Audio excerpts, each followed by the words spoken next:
vamos a presentar hoy una charla entre Raisa Maudit y Martí Manent.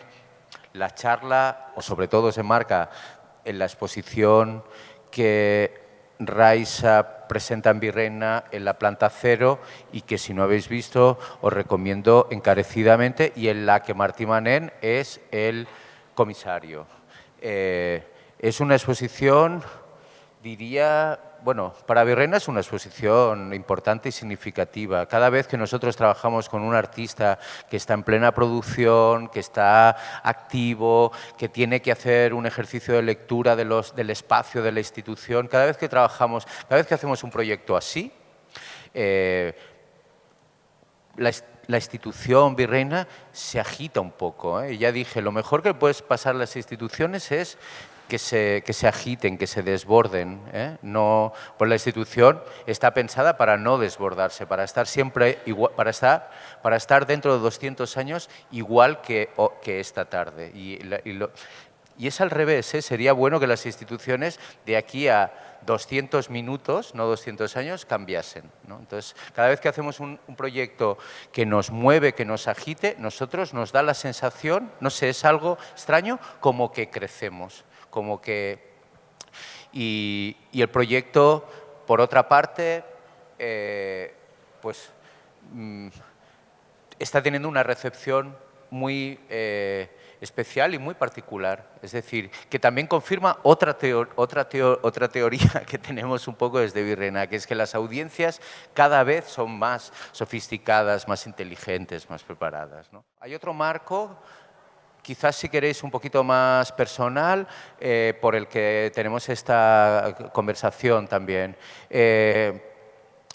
Martí Manent es alguien muy importante en el contexto de Cataluña, muy importante para todos nosotros, para los curators, no sé, Martí siempre ha tenido algo diferente al resto de nosotros, ¿no? Y eso no se compra tan fácilmente, no se tiene tan fácilmente. Y por supuesto yo conocía muy bien a Martí, de muchas cosas, y la admiraba y éramos compañeros. Pero a Raisa no conocía tanto y leí el libro, de este libro que tenéis aquí, de las disidencias. Primero me pareció un título maravilloso y pensé, voy a leer el título, ¿no? Y fijaos, como me flipé con el trabajo de Raisa por el libro, ¿vale? Porque me pareció que es un libro, ese libro me parece una salvajada. El mundo del arte tampoco es que genere tantos grandes libros, o sea que hay que congratularse cada vez que aparece un libro importante. Las disidencias, si no lo tenéis, si no los habéis leído, es un libro importante. Os lo digo en serio, no se escribe así. Normalmente no se escribe así.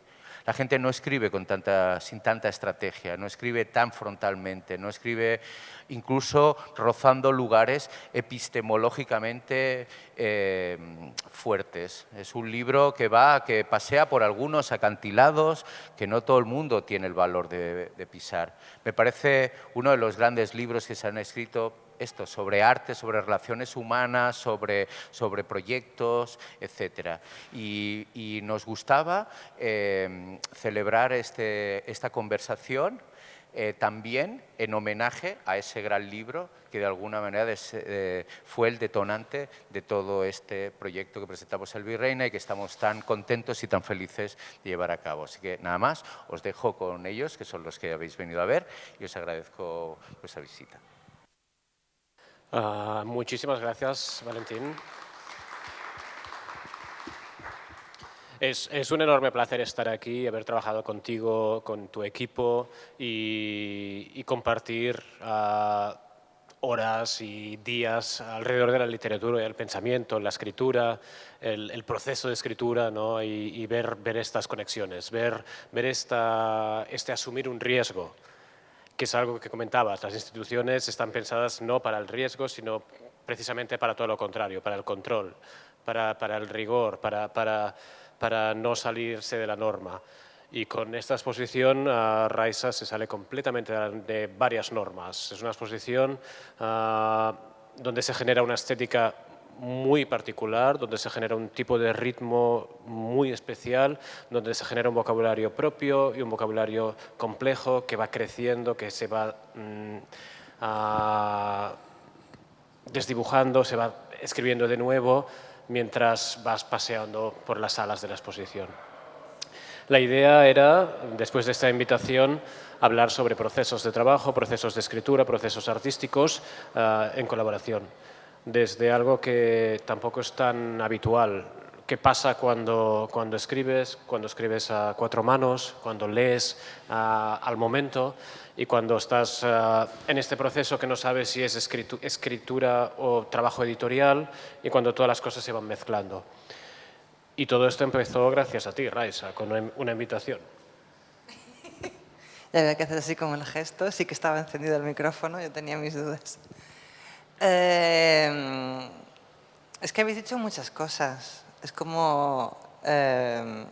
voy a conectar con el inicio del libro, con esa invitación. Hace unos cuantos años, la cifra se acerca a 10 ya casi.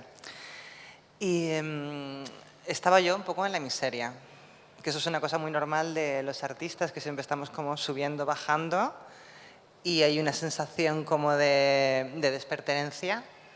Hay gente que lo llama síndrome del impostor, pero es algo mucho más interior.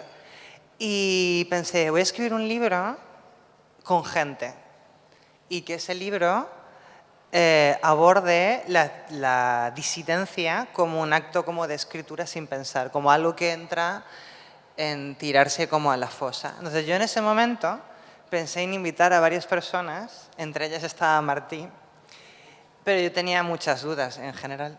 Y porque también algo que tiene que ver mucho con arte, que es la forma de hacer carrera. Y muchas de las formas de hacer carreras implica como entrar a la gente, entrar a enviar tus cosas. Yo esto no lo he hecho nunca, jamás. Cuando le escribí a él fue como un poco terror en el patio. Y escribí a él y escribí a otras personas más, pero cuando le escribe a él, su respuesta es el inicio del libro y es un sí absoluto, ya casi me caigo para atrás. Y empezó a pasar algo, que cogió una velocidad y una intensidad a nivel de texto que hizo que esa colaboración entre varios agentes que yo planteaba en un inicio fuera una conexión directa entre los dos. Entonces, este proyecto que yo invito a Martí a participar, de repente desapareció y se convirtió como en unas 4 manos. Y son 2 años de escritura conjunta, son 2 años de ultra velocidad, son 2 años donde nos encontramos destrozando el lenguaje, porque estamos escribiendo y pensando al mismo tiempo, lo que significa que a veces el lenguaje nos está limitando. ¿Cómo puedes escribir y al mismo tiempo destrozar? Es algo que nos interesaba y que se acerca a esta idea de las disidencias, ¿no? Cómo buscar sistemas fuera de la norma, pero que al mismo tiempo tienen un deseo de construcción. No es únicamente romper, es ver la belleza en ese proceso también de destrucción de mundo, ¿no? También. Cómo te contradices también, cómo te dudas. Y es algo que habitualmente no termina en papel. Cuando estás en esta pregunta constante, cuando estás compartiendo estas preguntas, es algo que en un proceso editorial desaparece. Porque tampoco parece que tengamos el tiempo como para mostrar estas contradicciones, ¿no? Cuando la vida, ¿no? La vida son las contradicciones, es la dificultad, es que las cosas no necesariamente tienen una lógica. ¿Qué pasa cuando asumes esta situación no lógica de la realidad, ¿no? ¿Qué pasa cuando resulta que estás escribiendo y estás descubriendo que en este proceso es cuando algo está cambiando? Y con las disidencias algo está cambiando, ¿no? Estamos revisitando muchos momentos, estamos entendiendo cómo funcionan varios mundos. Desde un punto de vista bastante suicida. Si quien ha leído el libro, o sea, Valentín lo sabes, es un libro donde no hay límite, donde hablamos de cosas que habitualmente no deben comentarse. A nivel de producción artística, a nivel de sistema, a nivel de posicionamientos, que de algún modo a nosotros nos sirve ¿no? Nos sirve el leer estructuralmente para poder trabajar desde algo situacional, casi. Bastante situacional.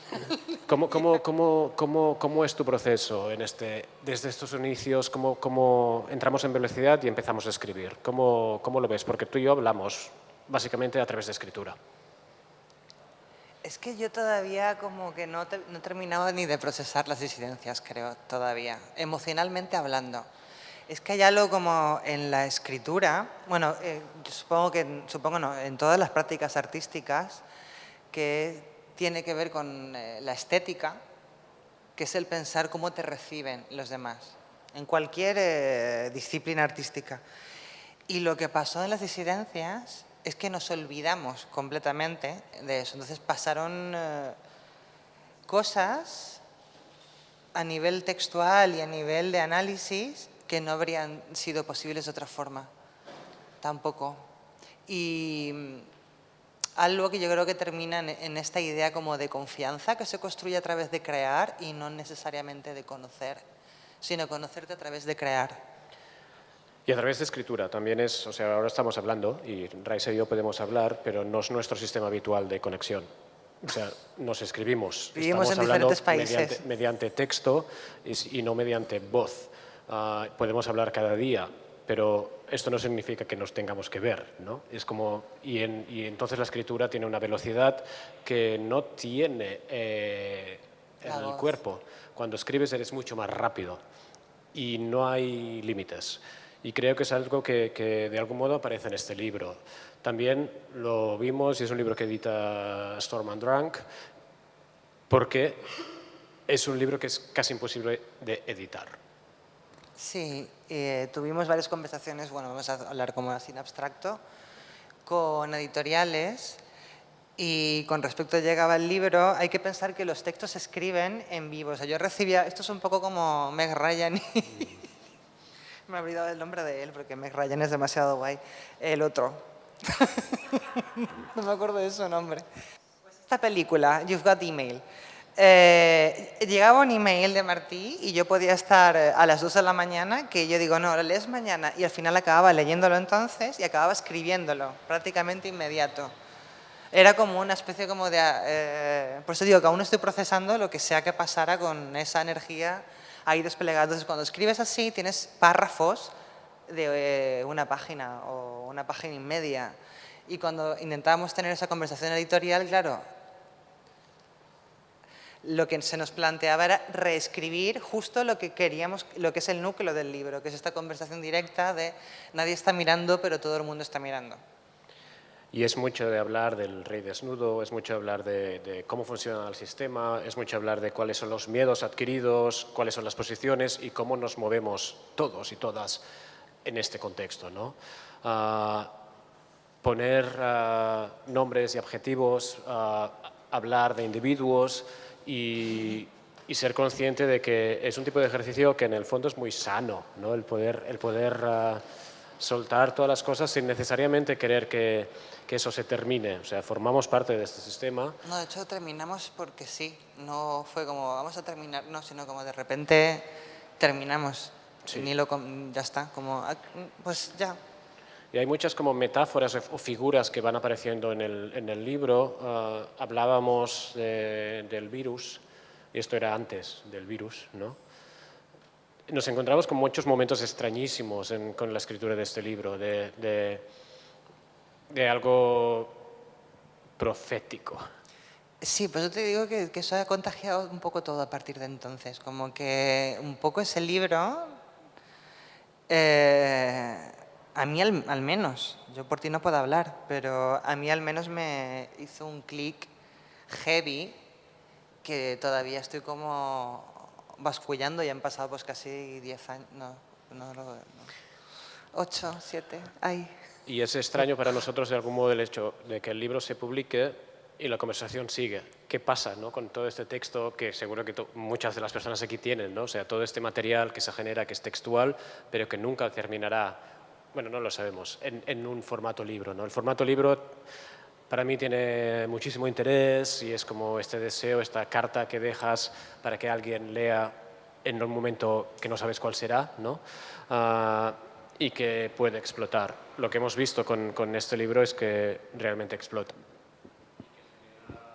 Como un tipo de feedback que tú recibes mucho, ¿no? Como Sí, lo recibo yo sobre todo porque gestiono. y hay esta continuidad y hay un diálogo abierto mediante las heridas que siguen abiertas en este libro, ¿no? Sí, porque hablamos mucho de análisis de sistema y de cosas así como muy estructurales, pero también hay mucho de lo personal de una forma, no sé si decir vergonzosa. Es decir, es un poco como de repente tirarte a la intimidad con alguien con el que pues no había intimidad. Y de repente ser recogida con la misma intensidad y te la lanza de vuelta. Entonces se genera como un espacio para cosas incomodísimas y cosas que a lo mejor no dirías, lo que hablamos antes de la voz, no dirías en voz alta. Entonces ahí, a la hora de leer el libro, yo que recibo mucho feedback porque al final soy la que lo lleva a las librerías, siempre hay como mucho hincapié en eso de lo difícil que es que ocurra algo así, en texto y fuera de texto, como que se ocurre algo que rompe el papel hacia otra cosa. Y para mí, igual que como para Valentín, me fascina el tipo de escritura que tú realizas. O sea, hay un ritmo propio, hay un tratamiento también en espiral en cuanto a cómo estás trabajando con el lenguaje. Es un lenguaje muy sofisticado en su brutalidad, ¿no? No es fácil encontrar este tipo de lenguaje que apunta, que se acerca a las ideas para después dejarlas, para recuperarlas más adelante. O sea, hay un ritmo en tu escritura que facilita este diálogo también. O sea, para mí era mucho más fácil, de algún modo, ¿sabes? Como podíamos estar lanzándonos preguntas, podíamos estar compartiendo material, digamos, íntimo, pero teniendo esta seguridad que te ofrece un marco de escritura. Esto no significa que no haya dolor, no significa que no haya miedo, que no haya amor, que no haya deseo, que no haya terror, ¿no? Toda la carga emocional está también en blanco y negro, en páginas, ¿no? Pero me interesa esto también preguntarte sobre cómo ves el hecho de escribir, cómo te sientes tú cuando estás escribiendo. Hoy justo lo hablaba con Andrés, esto. Hay cosas, es que cómo digo esto yo sin parecer idiota.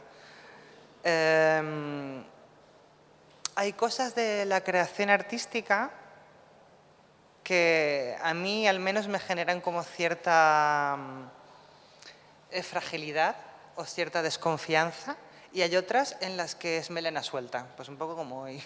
Así como sin peinar. Y el texto es una de esas, como que no sale y ya está. De ahí no pasa con la música, sale y ya está.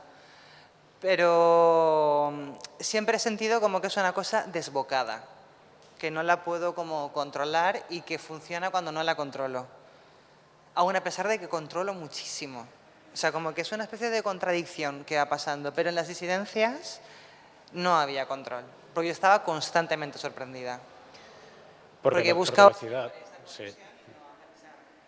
de una forma muy, no sé, inexplicable. No lo puedo poner Bueno, en porque palabras. también decidimos que no hubiera defensas. Y no, tampoco es habitual escribir sin defensas. O sea, sabíamos que había una persona que sería lectora. Nos daba bastante miedo en algún momento, Sí. ¿no? Porque éramos muy conscientes de escribes y sabes que habrá alguien leyendo al otro lado. Pero escribir sin releer es un poco la movida. Después de este libro tú escribes una novela. Oh, no la he puesto aquí. Que es una novela donde hay carga de realidad, como con toda novela, y que te lleva también a un lugar físico, ¿no? Días de ira. Sí. Bueno, hay cosas de Días de Ira que están literalmente en la exposición que está aquí, porque parte de... O sea, por eso digo que lo que ocurrió en las disidencias fue un clic externo y, bueno, externo quiero decir que compartido, y luego hubo, al menos por mi parte, un clic interno muy severo. Y en ese momento de poder entender a través del texto, que es como que es trabajar, pero no es trabajar, es como una cosa, como es eso, confianza, pero de una forma canalizada distinta, de repente hubo como esto que hablaba antes de que hay cosas con las que te acercas con miedo y cosas que vas a melena suelta. De repente en esa confianza yo sentía como de esto está pasando y pasan muchas cosas en texto en el libro que no voy a contar, que hicieron un poco como que me soltara más la melena de alguna forma. Digo, si se puede conectar con alguien con el que surge esta conexión sin necesariamente un interés vinculante o una relación afectiva previa, como previa, me puedo tirar a la piscina a hacer otras cosas. Entonces, Martí escribió un libro hace un montón de años, que también era una exposición, que era un libro, que era una novela, que era una exposición que se riza el rizo, y fue una de las pocas expos que yo he visitado más de una vez, y también es una de las razones por las que yo también le invité a él, que era salir de exposición, no, por Dios. Contarlo todo. Contarlo todo sin saber cómo. Y a mí eso como me atravesó mucho en su momento. Y yo estaba trabajando con un proyecto que tenía que ver con la idea de vampirismo, pero olvidémonos de colmillos y de condes y hasta de sangre incluso, que transformemos la sangre en fuego. Y tenía que ver con un análisis profundo de algo que tiene que ver con muchas vivencias personales y también con una investigación muy severa sobre simbología y mitología y violencia sexual y violencia sistémica, también a nivel ecosistema, pero es un lugar como de venganza pura y dura.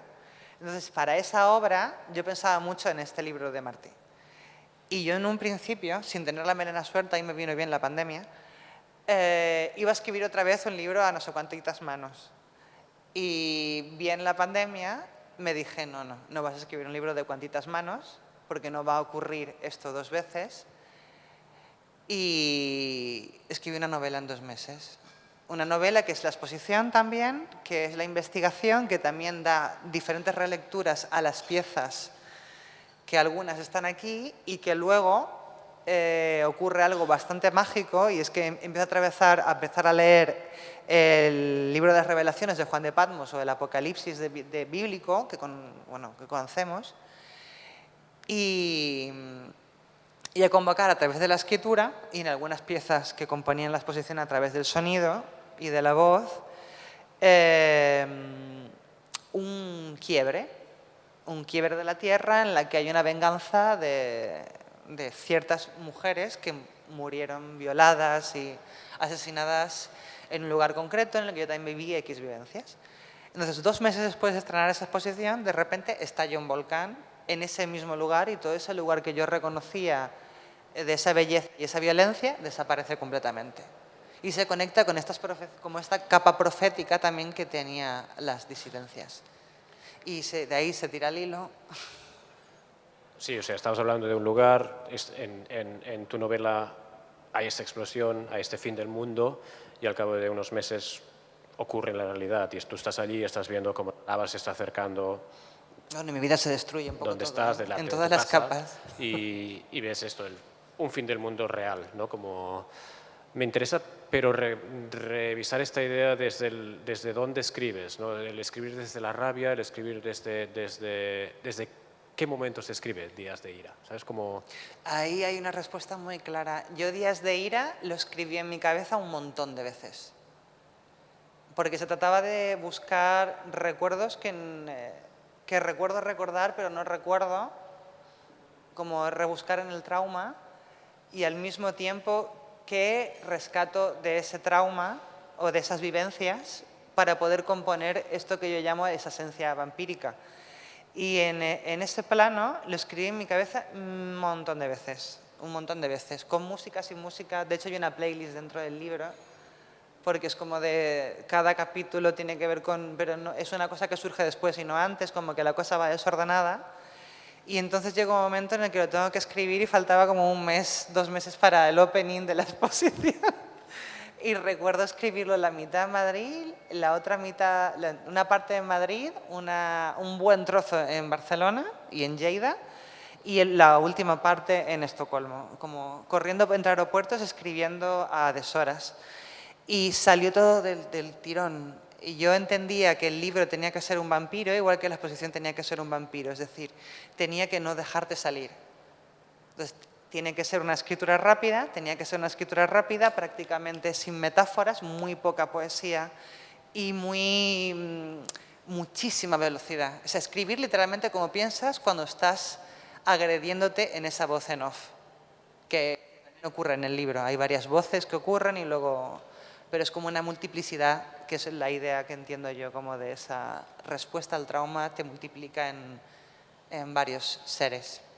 Voy a hablar de otro libro, un libro que me fascina, que es After Kathy Acker, que es un libro de Chris Kraus, que está escrito desde una venganza un poco distinta. O sea, Chris Kraus decide escribir una biografía de Kathy Acker. Kathy Acker es una escritora maravillosa, Chris Kraus también. Kathy Acker era la amante del marido de Chris Kraus. Cuando Kathy muere, Chris Kraus decide escribir la biografía de la amante de su marido. Y para ella es una venganza, pero escribe muy bien. Y en ningún momento del libro está explicando esto, que es la amante de su marido. Lo que hace Kathy Acker lo que hace Chris Kraus es imbuirse de Kathy Acker y escribir como si fuera ella. O sea, asume el papel del amante desde la escritura para recuperar su lugar. Y creo que hay algo muy interesante en eso, en cómo la escritura es venganza, pero ¿contra quién? ¿No? O qué pasa cuando estás controlando mundos. Y en tu trabajo hay mucho de controlar mundos, de hacer mundos propios,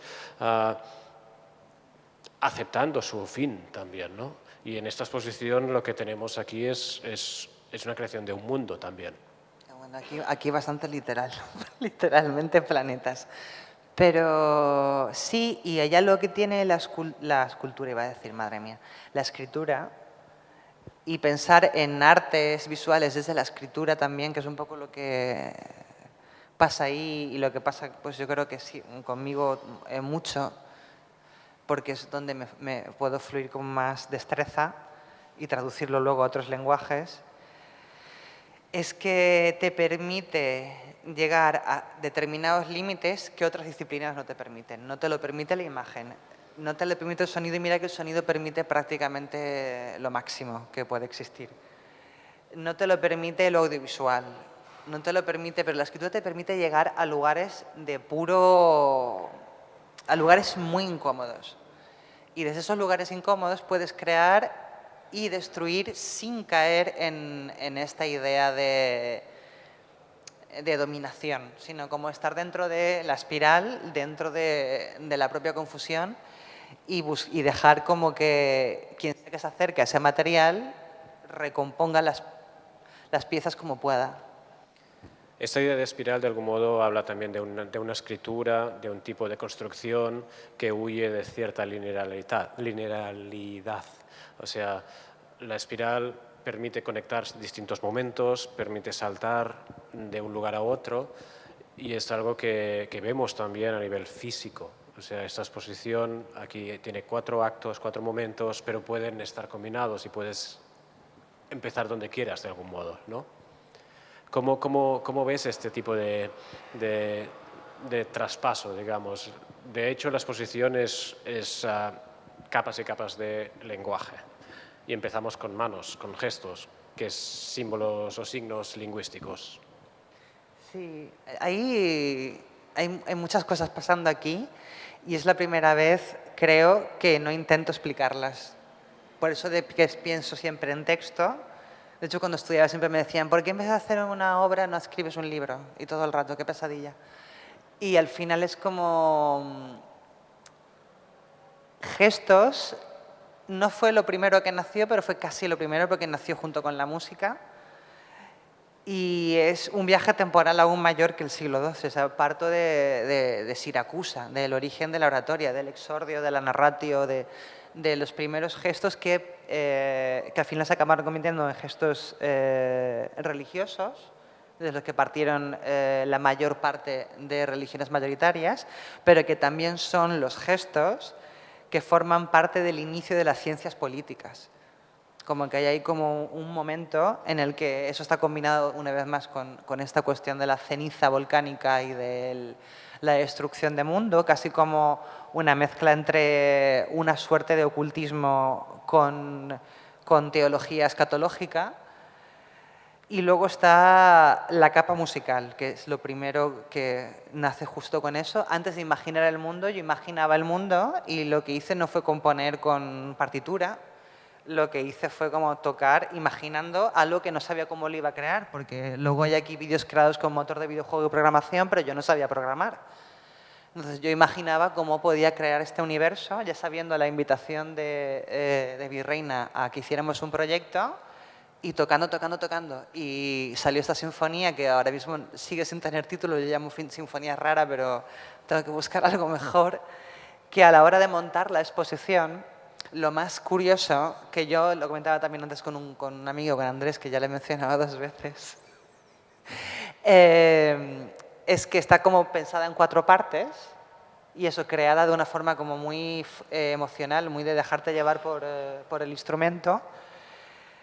Pero a la hora de estar toda montada, las 4 partes se solapan entre sí, se contaminan y se crea otra nueva partitura que funciona increíble, no sé ni cómo está pasando. Por eso de dejarte llevar por el material del lenguaje, controlando pero en descontrol. Entonces eso pasa en todas las capas que se van citando todo el rato. Se citan las manos, se citan las películas, 7 películas, se citan espacios temporales, se citan tú. Me gustaría hablar un poco de esta idea de control y descontrol. Ay, qué mal. De cómo no es fácil dejarse entrar en descontrol. No es fácil huir de la literalidad. No es fácil huir de un deseo de conducción, ¿no? Y creo que en tu exposición están pasando 2 cosas.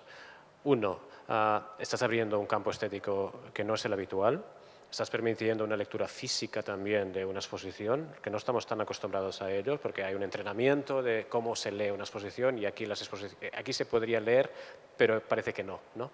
Y estás esto como llevando a quien esté visitando la exposición a cierto descontrol por desentreno, pero al mismo tiempo estas interrelaciones que están pasando en vivo es algo que no necesariamente tiene que estar preparado. ¿Cómo es para ti como artista, ¿no? El pensar proyectos que incorporarán o tendrán un factor, digamos, casi random?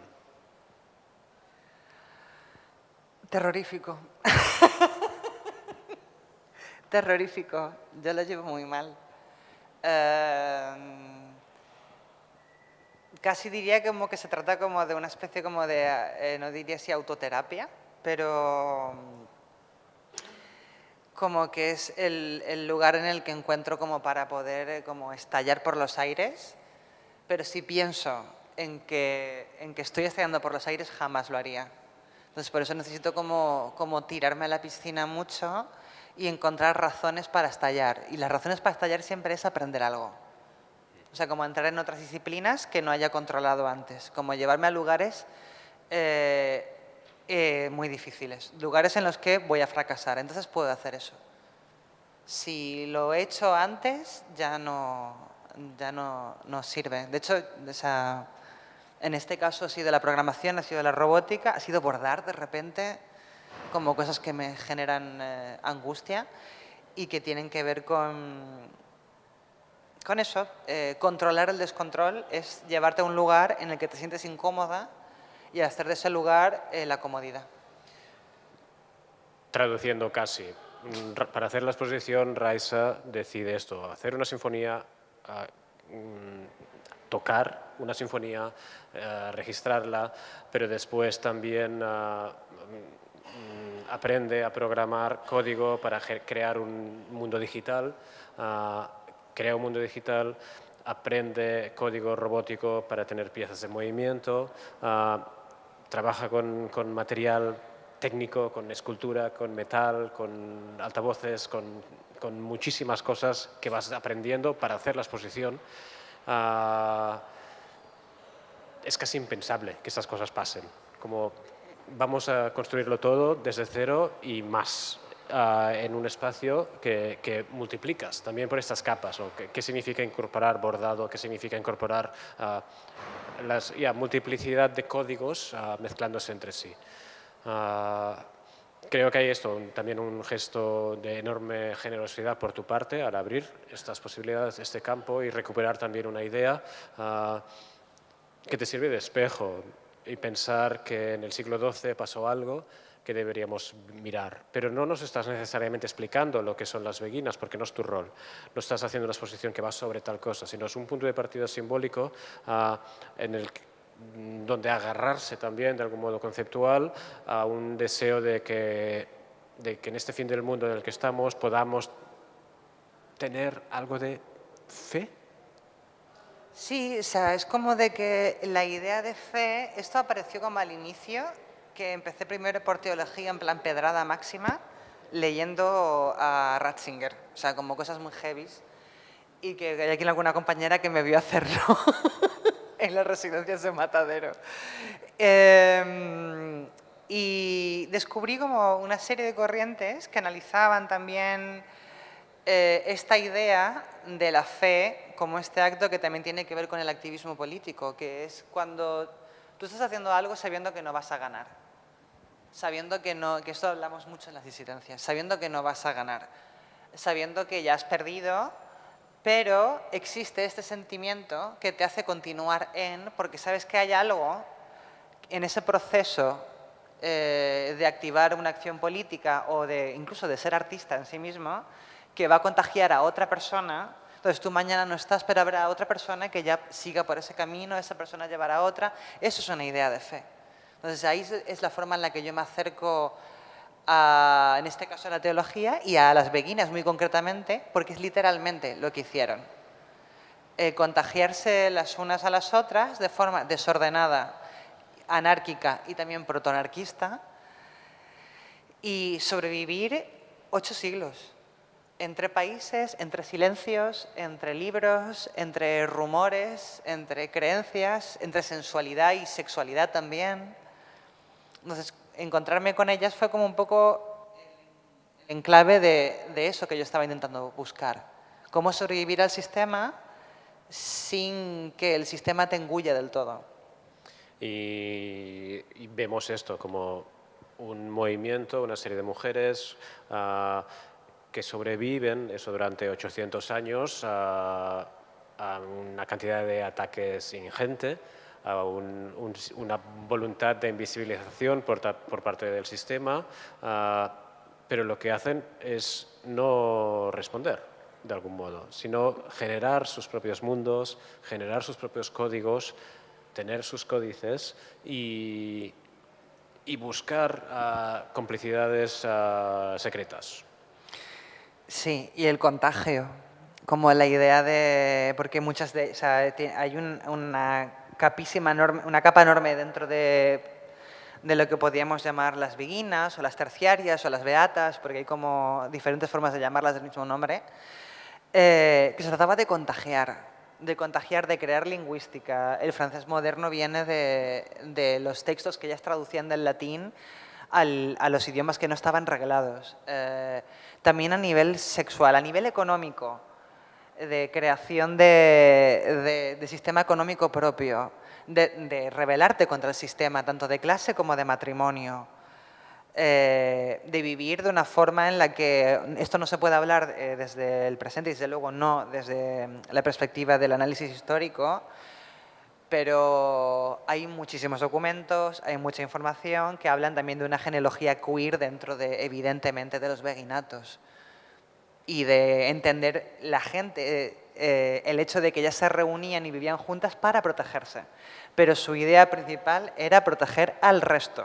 Eran como una especie de guerreras escondidas entre canciones de amor. Y trabajan también con lenguaje y cambian el nombre de las cosas. Dios para ellas no se llama necesariamente Dios. Es Dama Amor, por ejemplo, para Marguerite Porete. Muchos utilizan bases del lenguaje del diálogo alegórico, de la filosofía como más clásica.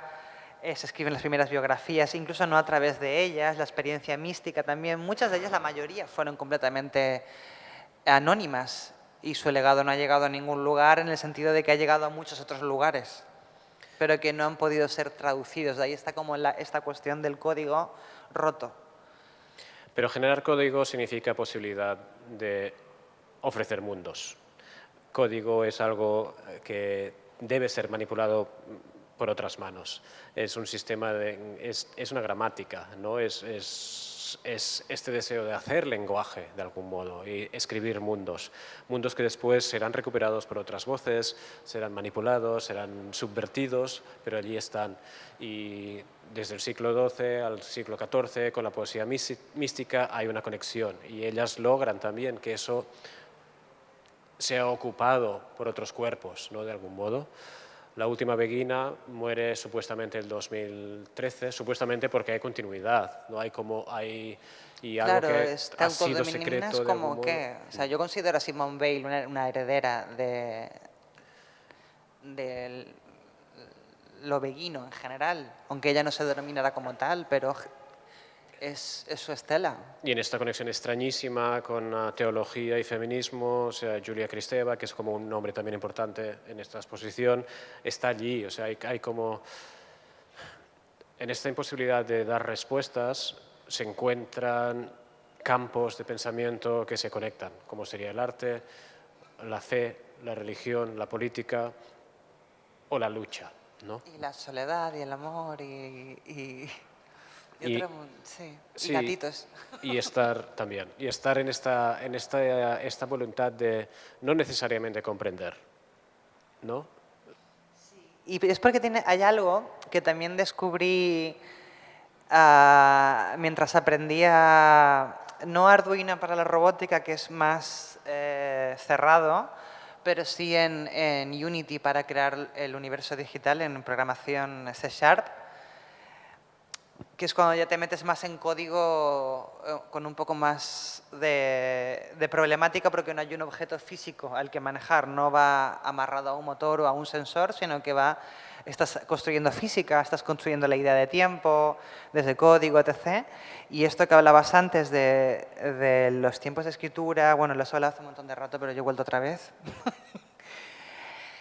Lo que tiene el código es que no está pensado para que sea tuyo. Es decir, está pensado para que esté constantemente contaminado y para que se rompa todo el rato. O sea, tú escribes un script para que algo ocurra y lo vuelves a abrir dentro de 2 meses, no sabes qué ha pasado, pero algo ha ocurrido. Y la forma de detectar eso muchas veces implica que haya otros ojos que lo miren porque tú ya no puedes verlo. Y ahí como, no sé, yo descubrí ahí un filón increíble. Yo pensaba que iba a ser horroroso y me encantó la programación. Pero porque tiene que ver con eso, porque hay algo que es profundamente colectivo, que en la escritura manual que no implica máquinas, escribir un libro del tipo que sea, es una experiencia más solitaria, exceptuando las disidencias. Y el código no está pensado para eso, en ningún caso, aunque estés tú solo allí con tu Coca-Cola y con lo que sea. Hay algo también muy bonito en relación a esta construcción de mundos mediante código, la escritura de un mundo, ¿no? Y es el dolor y la desaparición. Y me ha venido ahora en mente otro libro favorito, que es un libro de Manuel de Pedrolo, que se llama Text Cancer, donde lo que hace Pedrolo es generar una enfermedad a un texto. Entonces, escribe un texto, es muy bonito, escribe un texto, este texto empieza a perder parte de su cuerpo, pierde palabras, el texto después pasa a una parte médica y aparecen nuevas palabras que ocupan el espacio de las palabras que desaparecieron y se convierte en un nuevo texto. Entonces, es un libro que es como 4 textos que son el mismo texto, son estructuras que se van rompiendo. Y hay algo allí, en plan, como la escritura de código pide también de esta desaparición, de este olvido, o sea, cuando se escribe código se olvidan muchas cosas, cosas que no funcionan están allí en marcha, ¿no? Y la única forma de aprender código es cagándola. Sí, Es que es así, es muy fuerte. como o sea, muchas como otras de- cosas con la vida, ¿no? Ya, bueno, la vida en general, pero con el código es imposible que no lo aprendas si no. Es decir, como tienes que encontrar el problema todo el rato, resolver el problema te busca de nuevo y es esa constante reparación de algo que está constantemente fallando, que no va a perdurar, pero perdura. Y podríamos seguir, pero creo No, que yo lo creo que os dejamos morís aquí. ya. Y podéis ver esta idea de la escritura, del texto, de los procesos largos, de cómo Raisa nos dice que escribe una novela en 2 meses, pero se ha pasado 15 años escribiendo esta novela y la has escrito muchas veces en tu cabeza, ¿no? Cómo los diálogos son sistemas para generar relaciones de escritura, pero también como una exposición es un lugar donde todas estas cosas pueden pasar y pueden ser extrañas y pueden ser complejas y pueden ser inesperadas y esto nos gusta. Necesitamos que sea inesperado.